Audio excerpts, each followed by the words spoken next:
Hello everyone, કેમ છો મારા વહાલા બબર શેર અને બબર શેરનીઓ? મજામાં ને?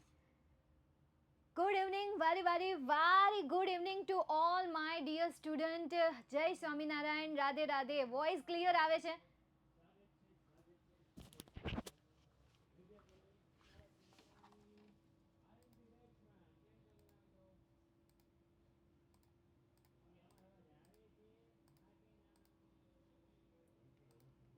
Hello hello hello hello hello, હવે આવે છે? હવે અવાજ આવે છે? Okay, done. ઓકે, ચાલો. તો આઈએમપી બેચમાં આપ સૌનું હાર્દિક સ્વાગત કરવામાં આવે છે. ધોરણ 10 વિષય ઇંગ્લિશ અને આજના સેશનમાં આપણે તમારું ગ્રામર અને એ ગ્રામરનો ફંક્શન નામનો ટોપિક સમજવાના છીએ. ચાલો ફટાફટ આવી જાઓ. જય શ્રી કૃષ્ણ, હર હર મહાદેવ, જય શ્રી રામ, જય બજરંગ બલી, જય ભીમ, વાલેકુમ સલામ, વાલેકુમ સલામ, જય માતાજી. હાય, જય માતાજી, જય માતાજી. ચાલો ફટાફટ આવી જાઓ. રાધે રાધે, રાધે રાધે, રાધે રાધે. આવી ગયા? ઓકે, ચાલો તો સેશનની શરૂઆત કરીએ. Grammar function 1. અને હા, એની સાથે સાથે એક ખાસ વાત હું તમને જણાવી દઉં. સર તો નાનો પડાય.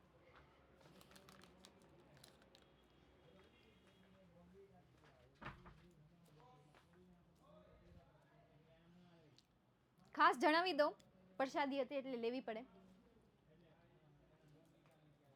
ખમો, પેલા હું ખાઈ લઉં, પચી જાય પછી.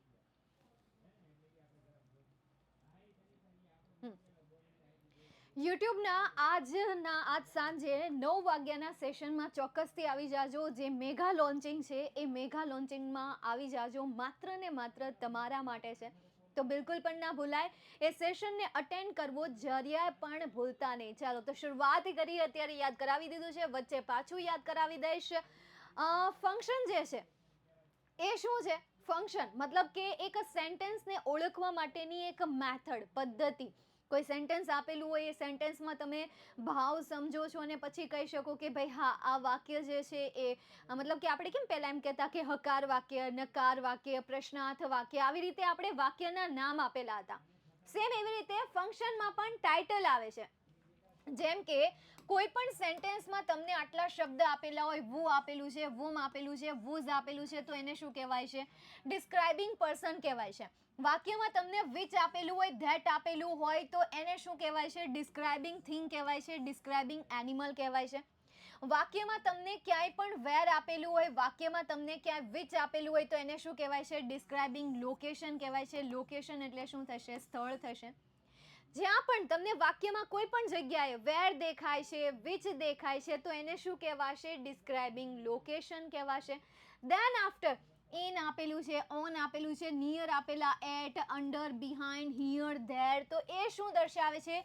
લોકેશન દર્શાવે છે, પણ સ્પેસિફાઈ કરે છે. હવે આ બંને વચ્ચેનું અંતર શું છે એ સમજો. કીવર્ડ તમને યાદ રહી જાય એટલે ફંક્શન ઓળખવા એકદમ ઇઝી છે. સૌથી પહેલા તો તમારે કીવર્ડ યાદ રાખવા પડશે, અને કીવર્ડ યાદ રાખવા બેસો ત્યારે એ માઇન્ડમાં નહીં રાખતા કે ભાઈ ઓહો આટલા બધા ફંક્શન છે, આટલા બધા ફંક્શનને કઈ રીતે યાદ રાખવા, કઈ રીતે પાકા થશે, કઈ રીતે યાદ રહેશે કે નહીં રહે. શરૂઆત તો કરો. કોઈ પણ વસ્તુને તમે વારંવાર રિપીટ કરો તો એ તમને ડેફિનેટલી યાદ રહી જાય છે, પણ એના માટે તમારે શું કરવું પડે છે? અભ્યાસ કરવો પડે છે, પ્રેક્ટિસ કરવી પડે છે. મને કાંઈ આમની ના યાદ નથી રહ્યું કે ડિસ્ક્રાઇબિંગ પર્સન કોને કહેવાય. કેટલી વાર મેં ખુદ પ્રેક્ટિસ કરી છે અને મેં તમને પ્રેક્ટિસ કરાવી છે. મતલબ કે હું બોલી છું, હું સમજી છું, મેં વાંચ્યું છે, મેં લખ્યું છે, એના ઉપર અભ્યાસ કર્યો છે, એના ઉપર પ્રેક્ટિસ કરવી છે, પેપર સોલ્વ કર્યા છે. તો બસ એ જ બધી વસ્તુ તમારે પણ કરવાની છે. જે વસ્તુ મેં કરી છે એ તમે કરશો ત્યારે તમને એ આવડશે, ત્યારે તમને એ સમજાશે. હાલો, સમજાય છે? ક્લિયર થાય છે? હાઈ ક્વોલિટીમાંથી લો ક્વોલિટી કરી નાખો એટલે બ્લર નહીં થાય. બ્લરનો ઇશ્યુ જતો રહેશે, કારણ કે અહીંયા કોઈ નેટવર્ક ઇશ્યુ નથી. ઓકે,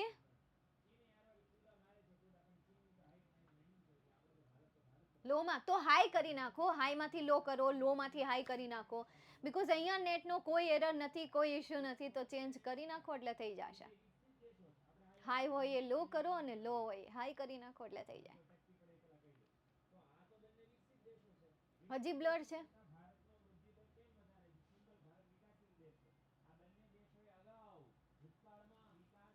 નહીં, હા, નહીં, હા, હા, no no no no no. Okay okay, 1 minute.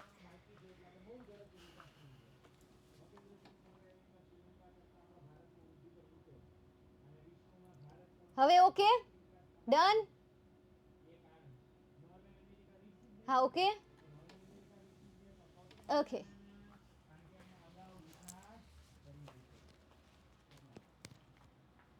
જો તો ચાલો, થોડું ઘણું તો દેખાય છે ને? થોડું ઘણું તો દેખાય છે ને? વચાય એવું, વચાય એવું દેખાય છે. એટલું બધું પણ બ્લર નથી કે વચાય એવું ના દેખાય. ચાલો તો જોઈએ આગળ એના પછી. તો જ્યારે સ્પેસિફાઈ કરવું અને ડિસ્ક્રાઇબ કરવું એટલે શું, ગુજરાતીમાં હું તમને એમની ડેફિનેશન સમજાવું. ફોર એક્ઝામ્પલ, તમે કોઈ જગ્યાએ જાઓ છો અને તમે કહો છો કે એ જગ્યા બહુ સરસ હતી, બહુ સુંદર હતી, અમેઝિંગ હતી, વન્ડરફુલ હતી, અદ્ભુત હતી એ જગ્યા. તો એ જગ્યાનું શું થયું? વર્ણન થયું. વર્ણન થયું ને? તો જ્યાં જગ્યાનું વર્ણન થાય છે ત્યાં તે સેન્ટેન્સને ડિસ્ક્રાઇબિંગ પ્લેસ કહેવામાં આવે છે. અને ત્યાર પછી in, on, near, at, under, behind, here, there, આ જગ્યાને શું કરે છે? સ્પેસિફાઈ કરે છે કે આ જગ્યા જે છે આ જગ્યાની અંદર છે, આ જગ્યા જે છે આ જગ્યાની નજીક છે, આ જે જગ્યા છે એ જગ્યાની પાછળ છે. તો જેને પ્રિપોઝિશન દ્વારા દર્શાવવામાં આવ્યું છે કે આ જગ્યા અહીં છે, આ જગ્યા ત્યાં છે, તો ત્યાં તેને શું કહેવાશે? સ્પેસિફાઈંગ લોકેશન કહેવાશે. નેક્સ્ટ એના પછી describing time and specifying time. તો ડિસ્ક્રાઇબિંગ ટાઈમ અને સ્પેસિફાઈંગ ટાઈમ, ઇન શોર્ટ, જ્યાં સમય દર્શાવવામાં આવ્યો હોય તો ત્યાં તેને ડિસ્ક્રાઇબિંગ ટાઈમ અથવા તો સ્પેસિફાઈંગ ટાઈમ કહેવામાં આવે છે. જેમ કે yesterday, tomorrow, at 5 PM, 10 AM, on January, in summer, in winter, at noon, in the morning, since, for, as soon as, when, આ બધા શું કહેવાશે? સમય દર્શક શબ્દ કહેવાશે. સમયમાં પણ ટાઈપ પડે છે, જેમ કે પોઈન્ટ ઓફ ટાઈમ આવે, ડ્યુરેશન ઓફ ટાઈમ આવે. તો આ ક્યારે આવે એના માટેની પણ ડેફિનેશન છે અને એ શબ્દ તમારે યાદ રાખવાના રહેશે. ચાલો, અહીંયા સુધી ક્લિયર થયું? જોઈએ હવે આપણે આગળ એના પછી શોવિંગ ઇમોશન્સ. ઇમોશન કોને કહેવાશે? જ્યારે પણ તમને કોઈ પણ સેન્ટેન્સમાં હુર્રા જેવા, વાવ જેવા, ઓ, આ, હે, અલાસ, આવો જ જેવા શબ્દ આપેલા હોય તો ત્યાં તેને શું કહેવાશે? ઇમોશન કહેવાશે. ગુજરાતીમાં આપણે તો બહુ સારા એવા ઇમોશન કાઢી નાખીએ. હા, હોવે, ઓ, રિયલી, ખરેખર, બરાબર છે, ઓ, હા હા હા હા હા.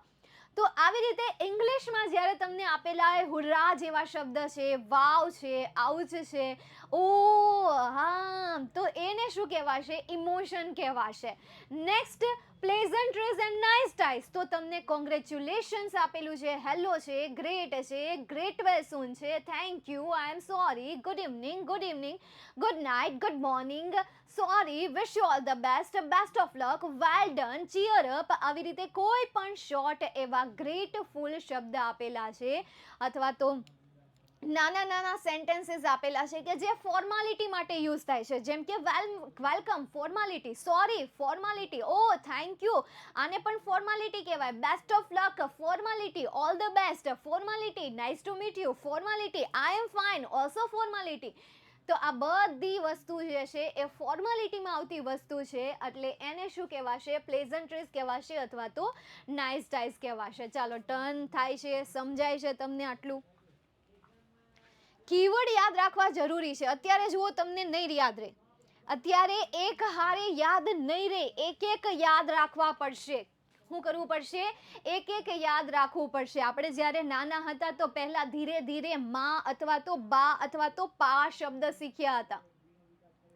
મમ્મી કદાચ કહેતા તો આખું મમ્મી સીધું ન બોલતા, આપણે માં, બા, પા, અને આ ત્રણેય શબ્દમાંથી બા શબ્દ પહેલા યાદ આવી જાય, પહેલા આપણે શીખી જતા હતા. તો એક એક શબ્દ આપણે બોલતા શીખવાની શરૂઆત કરી હતી. તો સેમ એવી રીતે ફંક્શનને પણ તમારે એક એક શીખવાની શરૂઆત કરવી પડશે, એક એક યાદ રાખવાની શરૂઆત કરવી પડશે. અને એનાથી પણ બેટર કે તમે ફંક્શન યાદ રાખો, એમના રિલેટેડ ક્વેશ્ચન સોલ્વ કરતા જાઓ, ફંક્શન યાદ રાખો, ક્વેશ્ચન સોલ્વ કરતા જાઓ, અથવા તો એક્ઝામ્પલ લો, એમાં સર્ચ કરો કે આને આ શા માટે કહેવાય, આ સેન્ટેન્સને આ પ્રકારનું ફંક્શન શા માટે કહેવાય, વાય. સમજાય છે? અવાજ ધીમો પડે છે. Hello hello hello hello hello બધાને હાલો હાલો. ક્યાં ધીમો છે? કેટલો અવાજ મોટો છે?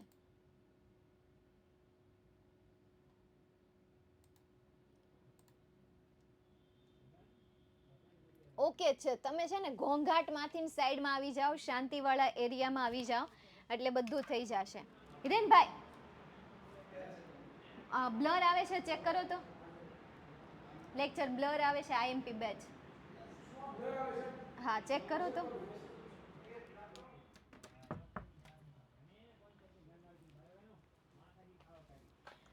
Duration off period. નેક્સ્ટ એના પછીનો ક્વેશ્ચન આપણે જોઈએ. હવે ખબર પડી જાય બ્લર આવે છે કે નહીં. હિરેનભાઈને કીધું છે લેક્ચર બ્લર આવે છે કે નહીં ચેક કરે તો જોઉં તો. અને વોઇસ પણ. હા, હવે બધું બરાબર થઈ જશે. ખમો. હવે બધું ક્લિયર થઈ જશે. અત્યાર સુધી કાંઈ એટલે કાંઈ નહીં. વોઇસ ધીમો આવતો હતો, બ્લર થતું હતું. હવે બધું ઓકે થઈ જશે. ખમો.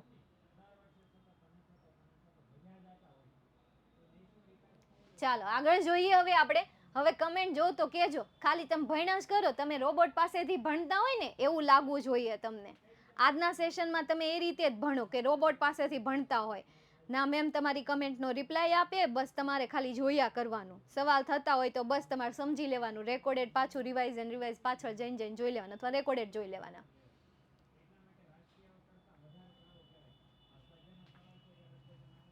ચાલો જોઈએ આગળ. તો duration of time and period of time. તો હવે એને સમજવા માટે જે સવાલની શરૂઆત હાવ લોંગથી થઈ હોય, શેનાથી થઈ હોય? હાવ લોંગથી થઈ હોય તો તેને શું કહેવાશે? ડ્યુરેશન ઓફ ટાઈમ અથવા તો પીરિયડ ઓફ ટાઈમ. જે સવાલની શરૂઆત હાવ લોંગથી, ઓકે છે ને? ઓકે. હાવ લોંગથી થઈ હોય તો તેને શું કહેવાય છે? ડ્યુરેશન ઓફ ટાઈમ કહેવાય છે અથવા તો asking about duration. Asking about duration.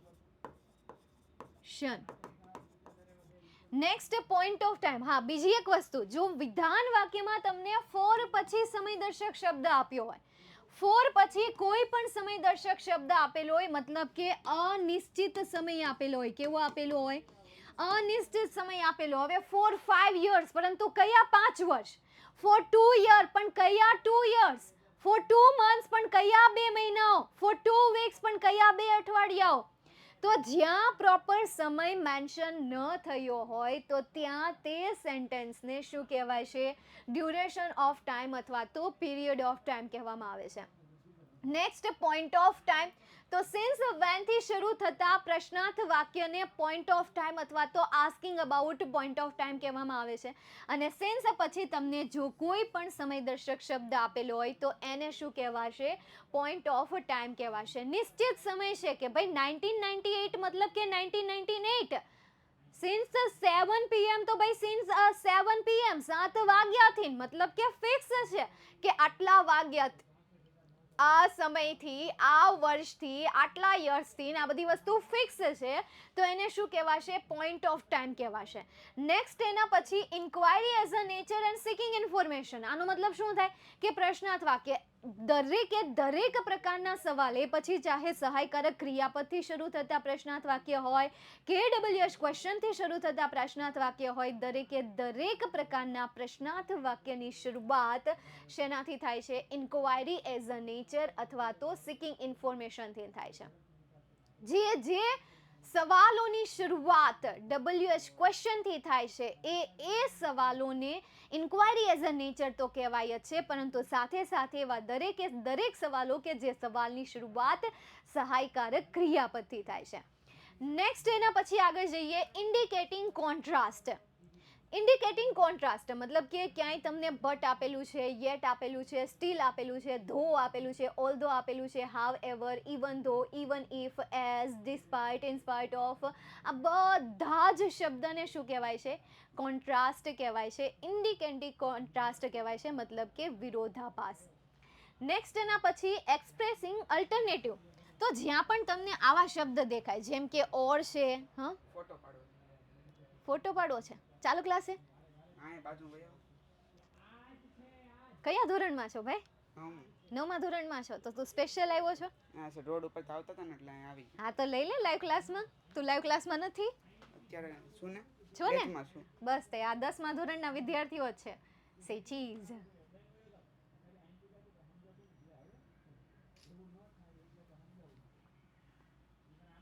હવે તારે એકનો પાડો છે? પાડ દો. હા પાડજો. લાવો પાડ દો. ક્લાસમાં આવ્યો તો ખબર પડે ને. ઊભો રહે અહીંયા. અહીંયા ઊભો રહે વચ્ચે.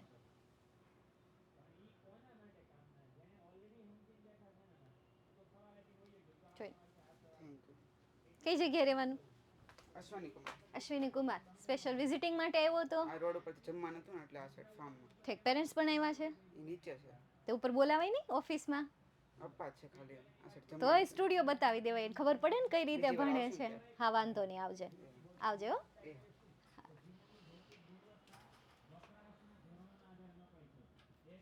ચાલો તો જોઈએ આગળ. એના પછી રિપોર્ટિંગ ઇવેન્ટ. તો જ્યારે પણ તમને સેન્ટેન્સમાં ઓર આપેલું હોય, આઈધર ઓર આપેલું હોય, નીધર નોર આપેલું હોય તો તેને શું કહેવાશે? એક્સપ્રેસિંગ અલ્ટરનેટિવ કહેવાશે, વૈકલ્પિક કહેવાશે. Then after reporting event. Reporting event indirect speech, મતલબ કે જ્યાં પણ કોઈ પણ સેન્ટેન્સ તમને ઇનડાયરેક્ટ નરેશનમાં આપેલું છે, મતલબ કે વાક્યની શરૂઆત ટોલ્ડથી થઈ હોય, વાક્યમાં તમને શરૂઆત નહીં પણ વાક્યમાં તમને ઇનડાયરેક્ટ નરેશનના રૂલ્સ આપેલા હોય, જેમ કે ટોલ્ડ, સીડ મૂકવું, આસ્કડ મૂકવું, વાક્યને જોડવા માટે ઇફનો યુઝ કરવો, વાક્યને જોડવા માટે ટુનો યુઝ કરવો, વાક્યને જોડવા માટે નોટ ટુનો યુઝ કરવો, તેના આફ્ટર રિક્વેસ્ટેડનો યુઝ કરવો. તો આ ઇનડાયરેક્ટ નરેશન. આના માટે તમને ઇનડાયરેક્ટ નરેશનની થિયરી આવડવી જોઈએ. શેની થિયરી આવડવી જોઈએ?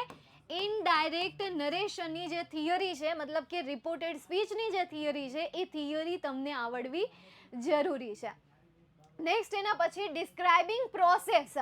પ્રોસેસ મતલબ શું થશે? પ્રક્રિયા થશે.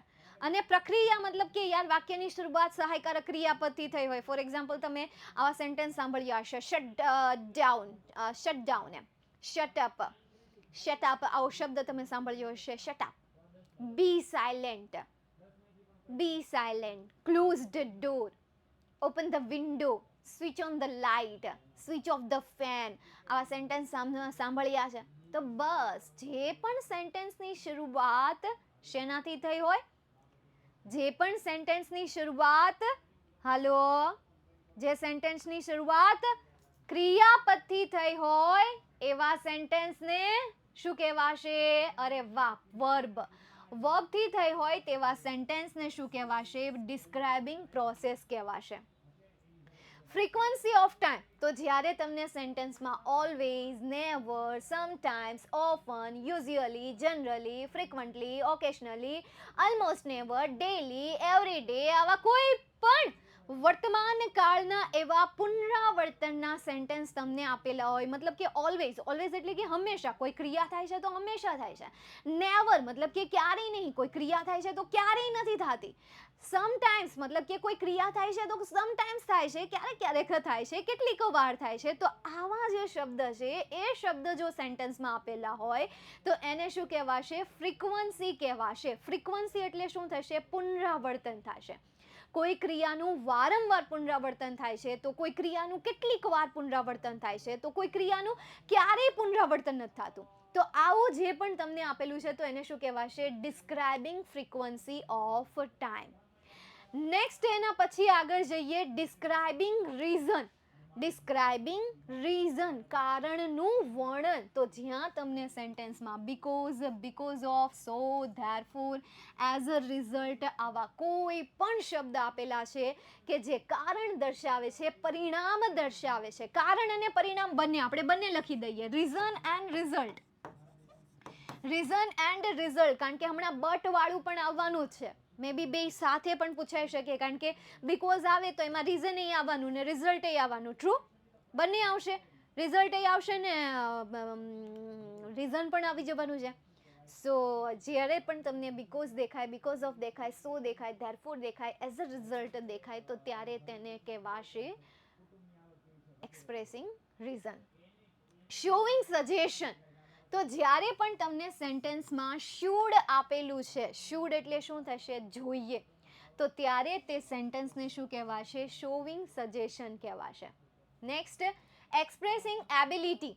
તો જ્યારે તમને કેન આપેલું છે, કુડ આપેલું છે, બી એબલ ટુ આપેલું છે, તો આવા દરેક સેન્ટેન્સને કહેવાશે એક્સપ્રેસ એબિલિટી. ક્ષમતાને શું કરવી? એક્સપ્રેસ કરવી. Then after comparing thing, તો so as, er than, more than, the est, the most વાળા દરેક જે કમ્પેરિઝન માટે શબ્દ વપરાય છે, જેમ કે આ તમને અહીંયા લખીને જ આપ્યા છે, એને શું કહેવાશે? કમ્પેરિંગ થિંગ કહેવાશે.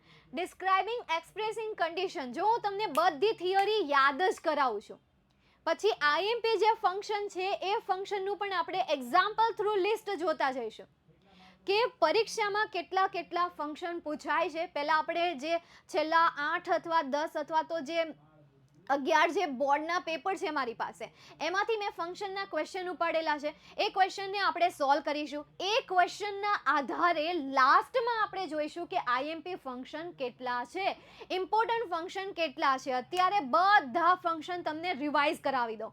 પછી આવતીકાલે પાર્ટ 2 છે, તો એ પાર્ટ 2માં આપણે આઈએમપી ફંક્શન હાઇલાઇટ કરાવી દઈશું. પરંતુ તમે વિદ્યાકુલમાં મારી સાથે સ્ટડી કરો છો તો હું તમને એક જ સજેશન આપીશ કે ગ્રામરમાં ક્યારેય પણ નહીં આઈએમપીને ફોલો કરવાના જ નહીં.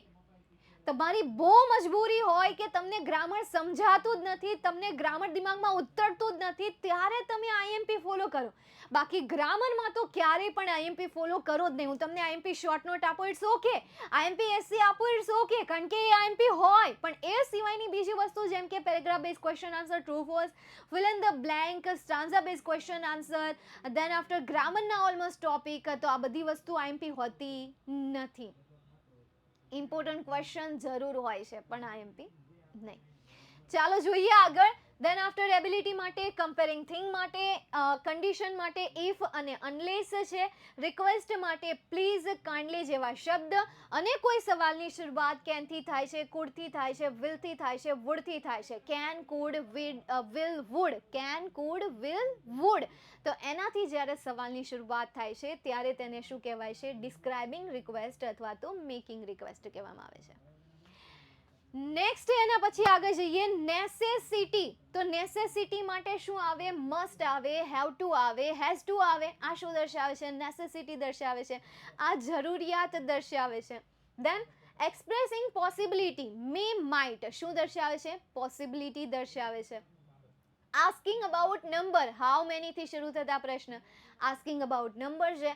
Asking about quantity, how much થી સવાલની શરૂઆત થાય તો એને આસ્કિંગ અબાઉટ ક્વોન્ટિટી કહેવાય. હવે આનાથી જ સવાલની શરૂઆત થાય અને તમને આ ઓપ્શન ન આપેલો હોય તો આને કયા પ્રકારનું ફંક્શન કહેવાય? ચલો, તમને આસ્કિંગ અબાઉટ નંબર વાળો ઓપ્શન નથી આપેલો તો આવા પ્રકારના ક્વેશ્ચનને કેવા પ્રકારના મતલબ કે સેન્ટેન્સ કહેવાશે? ઓપ્શન ન આપેલો હોય તો inquiry as a nature. Very good. શું આવશે? Inquiry as a nature, asking about inquiry, seeking information. કોઈ પણ કે જેમાં સવાલને લગતા ફંક્શનના ટાઇટલ આપેલા હોય એ. ઇન શોર્ટ કે આ જે શબ્દ છે એ શબ્દ ખાલી એક જ ફંક્શનનું ટાઇટલ નહીં, પરંતુ સાથે સાથે સિકિંગ ઇન્ફોર્મેશન પણ એને કહી શકાય છે.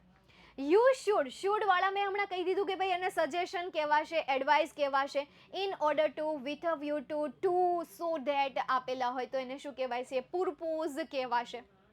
વાક્યની વચ્ચે તમને ખાલી ટુ આપેલું હોય અને પછી વાક્ય જોડેલું હોય તો એને પણ શું કહેવાશે? પર્પઝ કહેવાશે. ઇન ઓર્ડર ટુ આપેલું છે, વિથ અ વ્યૂ ટુ આપેલું છે, સો ધેટ આપેલું છે, ટુ આપેલું છે, તો એને શું કહેવાશે? Expressing purpose. નેક્સ્ટ એના પછી આગળ જઈએ, શોવિંગ રિઝલ્ટ. તો જ્યાં તમને સો ધેટ આપેલું છે, સચ ધેટ આપેલું છે, ટુ આપેલું છે, ઇનફ ટુ આપેલું છે, તો એને શું કહેવાશે? શોવિંગ રિઝલ્ટ કહેવાશે. Describing past event. તો ભૂતકાળના વિધાન વાક્ય, દરેક એવા સેન્ટેન્સ કે જે સેન્ટેન્સ ભૂતકાળમાં લખાયેલા છે એને કહેવાશે પાસ્ટ ઇવેન્ટ. પ્રપોઝલ, લેટ્સ અને લેટસથી શરૂ થયેલા વાક્યને કહેવાશે પ્રપોઝલ. ખાસ કરીને પેસિવ વોઇસના વાક્યને શું કહેવાશે? એક્શન કહેવાશે. પેસિવ વોઇસ વાક્ય એટલે કે કર્મણી વાક્ય. તમે પેલી ગ્રામરની થિયરી ભણી ગયા કે એક્ટિવ વોઇસમાંથી પેસિવ વોઇસમાં કન્વર્ટ કરવાનું.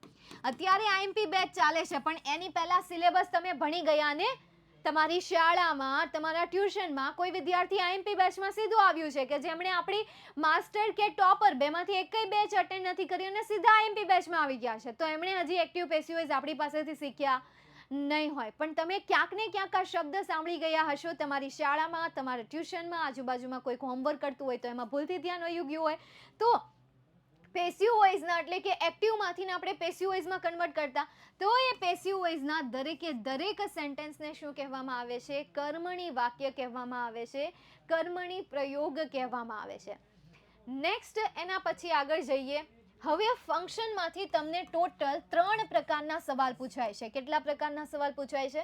3 પ્રકારના સવાલ પૂછાય છે. એક છે match the following.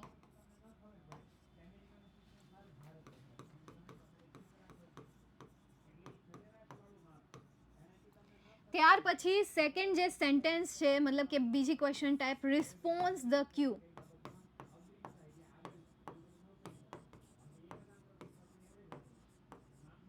Then after complete the sentence.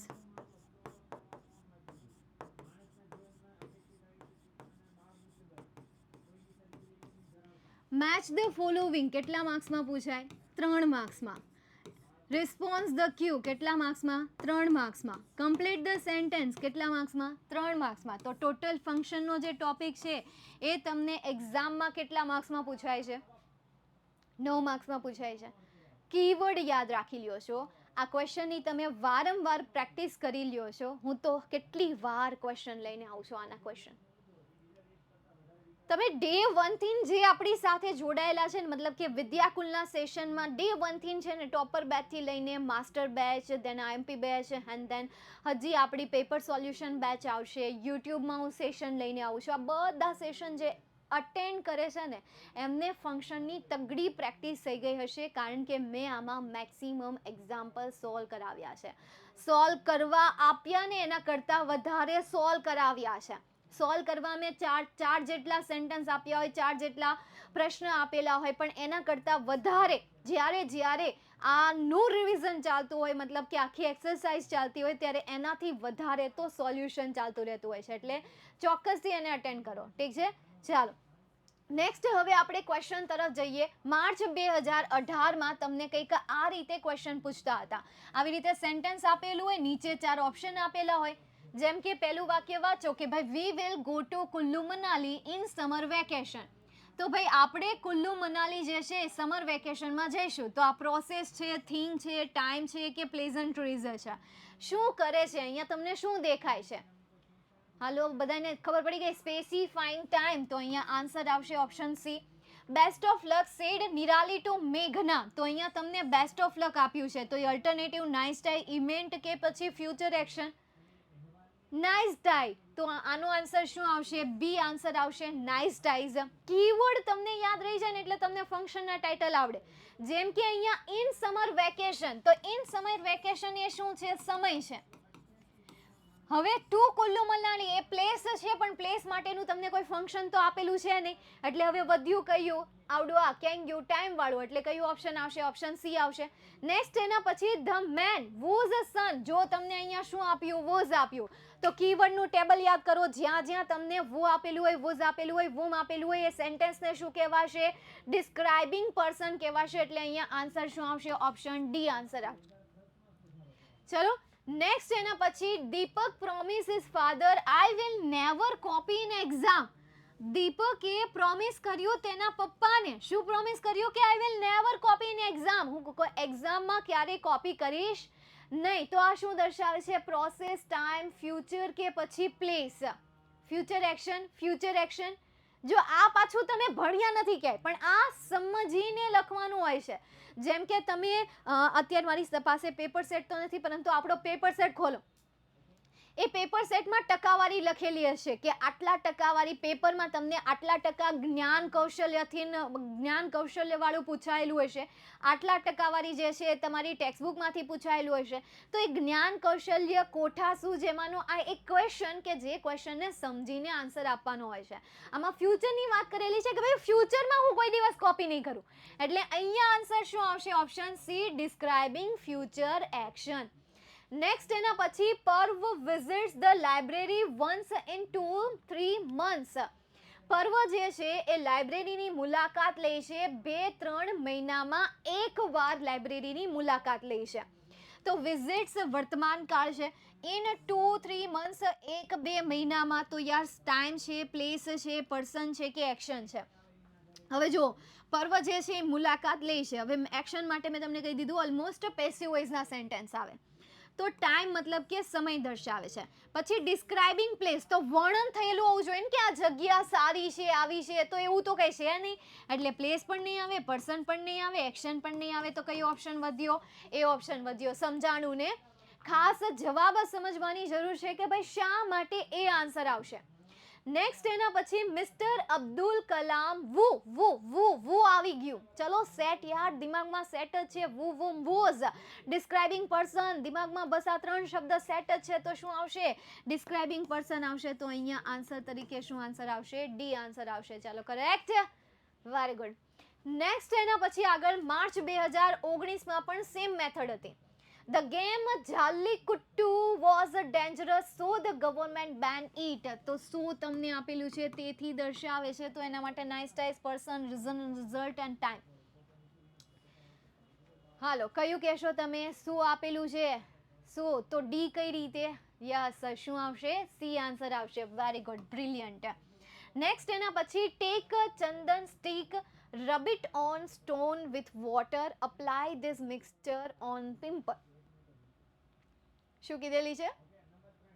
Process કીધેલી છે. તો આમાં શું આવશે? પ્રોસેસ તરીકે ઓપ્શન. कौन सा ऑप्शन आएगा? कौन सा ऑप्शन सिलेक्ट करोगे? A option. तो આપણે અહીંયા કયો ઓપ્શન સિલેક્ટ કરીએ? A option. Next please lend me or bicycle. શું આપેલું છે અહીંયા? પ્લીઝ આપેલું છે. Making request, reporting event, asking about duration, describing process. કઈ વસ્તુ આવશે? રિક્વેસ્ટ. ઓકે, ચાલો તો અહીંયા પણ શું આન્સર આવશે? Option A. નેક્સ્ટ એના પછી આગળ માર્ચ 2020માં પૂછાયેલો ક્વેશ્ચન. તો એમાં પહેલો question, the book which Rakeshbhai has given you is a very interesting. તો અહીંયા તમને શું આપેલું છે? વિચ આપેલું છે. અને એ વિચ જે છે, હમણાં મેં કીધું કે વાક્યમાં જો તમને વિચ આવે, ધેટ આવે તો એ શું કહેવાશે? પ્રોસેસ કહેવાશે, પર્સન કહેવાશે, થિંગ કહેવાશે કે પ્લેઝન્ટ્રીઝ કહેવાશે? શું કહેવાશે? પ્રોસેસ, પર્સન, થિંગ કે પ્લેઝન્ટ્રીઝ? થિંગ કહેવાશે. એટલે અહીંયા આન્સર શું આવશે? Option C. Next, it is so nice of you. It is so nice of you formality છે ને, તો એ પ્રોસેસ, પર્સન કે પછી પ્લેઝન્ટ્રીઝ?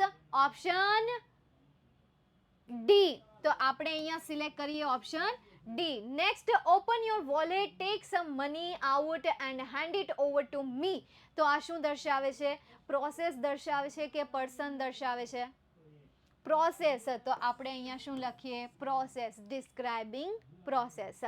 નેક્સ્ટ એના પછી આગળ જઈએ. મે 2021, જેમાં પહેલો સેન્ટેન્સ છે, રાંજન ઇઝ એઝ ટોલ એઝ મંથન. તો અહીંયા તમને આપ્યું છે એઝ ટોલ એઝ.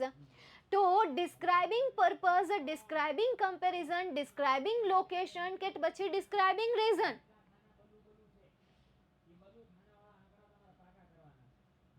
કમ્પેરિઝન છે એટલે આન્સર આવશે ઓપ્શન બી. તો આપણે અહીંયા સિલેક્ટ કરીએ option B. He did not attend the school because he was ill. તો અહીંયા તમને બીકોઝ વર્ડ આપેલું છે. બીકોઝ વર્ડ શું દર્શાવે છે અહીંયા તમને? યસ, શું દર્શાવે છે?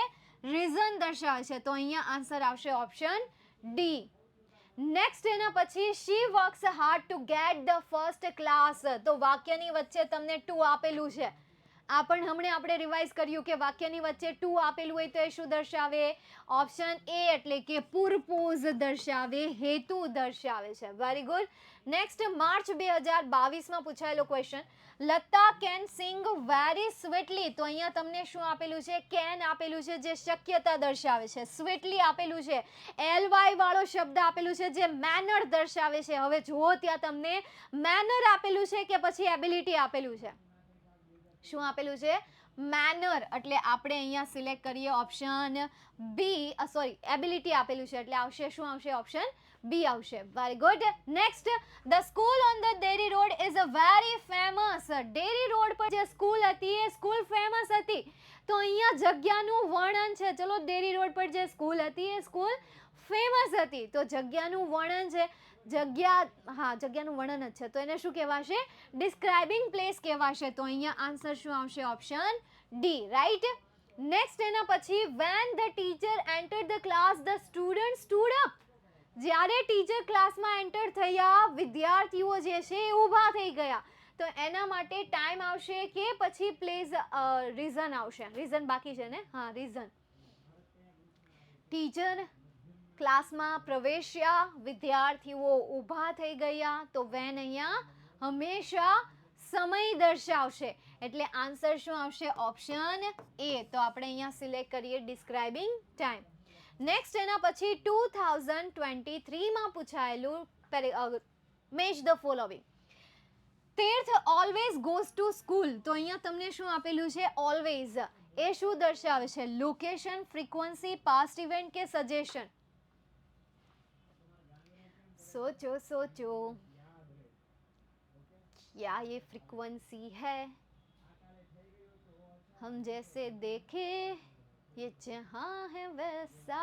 यस, શું આન્સર આવશે? Frequency. Describing frequency of action. Next, two frogs fell into the well. Two frogs fell into the well.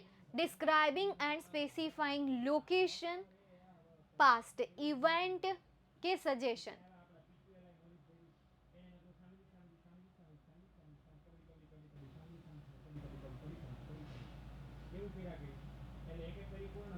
Past event.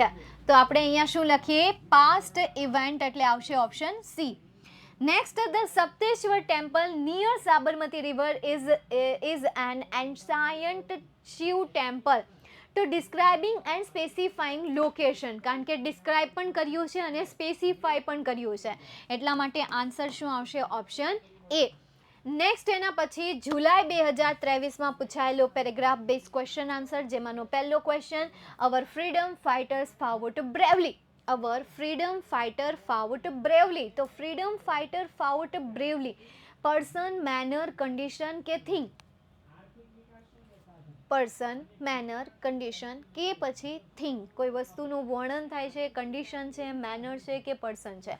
જો અહીંયા તમને bravely આપેલું છે તો એ bravely જે છે એ શું છે? એક પ્રકારનું manner છે. એટલે અહીંયા આન્સર તરીકે શું આવશે? Option B. Next, if you work hard. તો અહીંયા તમને ઇફ આપેલું છે. એ ઇફ શું દર્શાવે છે? શરત દર્શાવે છે, કન્ડિશન દર્શાવે છે. એટલા માટે આન્સર આવશે option C. He is the boy who. વાક્યની વચ્ચે તમને શું આપેલું છે? વુ આપેલું છે, જે શું દર્શાવે છે? ડિસ્ક્રાઇબિંગ પર્સન દર્શાવે છે. એટલે અહીંયા આન્સર શું આવશે? Option A, describing person. Right. Next, એના પછી માર્ચ 2024માં પૂછાયેલો question, we usually have a team meeting every day. તો યુઝ્યુઅલી એ શું દર્શાવે છે? લોકેશન, ફ્રીક્વન્સી, કન્ડિશન કે પછી સજેશન? યુઝ્યુઅલી શું દર્શાવે છે? ફ્રીક્વન્સી. રાઈટ. તો શું આન્સર આવશે? ઓપ્શન બી.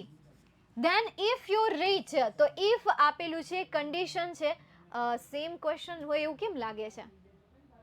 ક્યાં આવી ગયો તો યાર સમ ક્વેશ્ચન? હા, એટલે માર્ચ 2023માં સપ્તેશ્વર વાળું સેન્ટેન્સ સેમ આવી ગયું છે. પછી ઇફ વાળી કન્ડિશન જુલાઈ 2023માં તમને આપી હતી.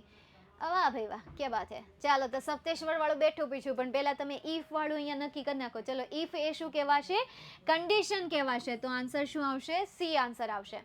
Then after, the Sapteshwar temple near Sabarmati river is an ancient Shiv temple. તો હમણાં આપણે આની વાત કરી describing and specifying location. એટલે અહીંયા આન્સર શું આવશે? Option A. નેક્સ્ટ, જૂન 2024માં પૂછાયેલો ક્વેશ્ચન, જેમાંનો પહેલો ક્વેશ્ચન છે, Mihir will join us from Ahmedabad. તો Mihir will join us from Ahmedabad. From એ શું દર્શાવે છે? લોકેશન દર્શાવે છે. એટલે આન્સર આવશે બી.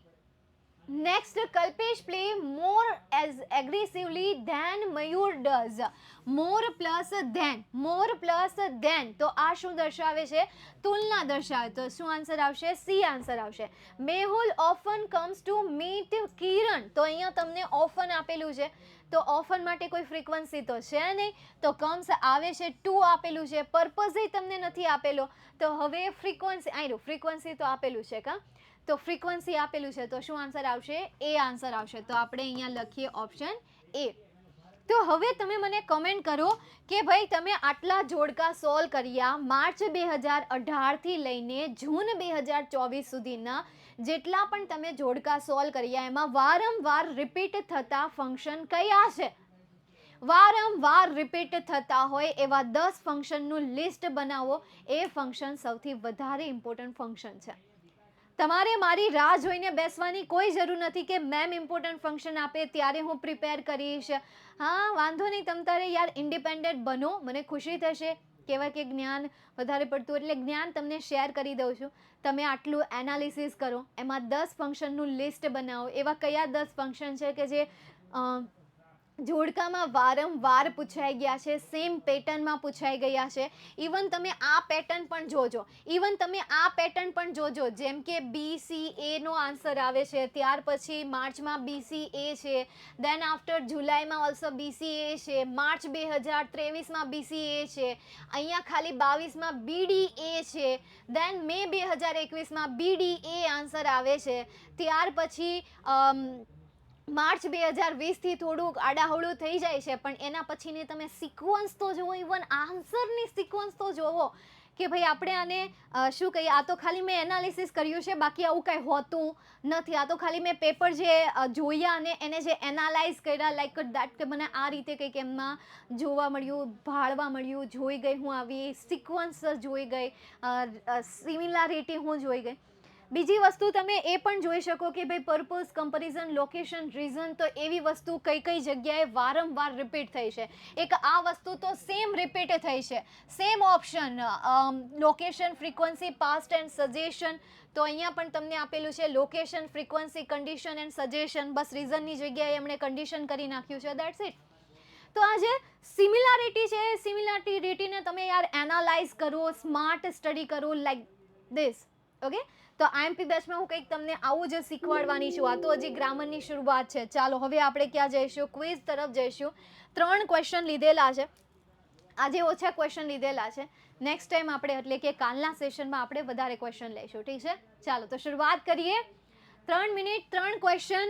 Click to start. પહેલો question, Ranjan is as tall as Manthan. Tick tick 1, tick tick 2. એટલે આજે તો આનું આખું ફરી ગયું, મોડલ ફરી ગયું, નમૂનો ફરી ગયો ક્વિઝનો. કોણ છે બેસ્ટ ફ્રેન્ડ? હા ખમ હો, કહો. કમેન્ટ જ બંધ કરાવી દઈએ. બેસ્ટ ફ્રેન્ડ હું? અરે કોઈ નહીં.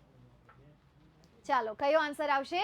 B answer. 437 વિદ્યાર્થીઓએ સાચા આન્સર આપ્યા. નેક્સ્ટ ક્વેશ્ચન તરફ જઈએ. લેડર બોર્ડ છેલ્લે જોઈશું. પહેલો question, he did not attend the school because he was ill. 10 second આપી છે. દરેક ક્વેશ્ચનમાં તમને 10 સેકન્ડ આપવામાં આવી છે.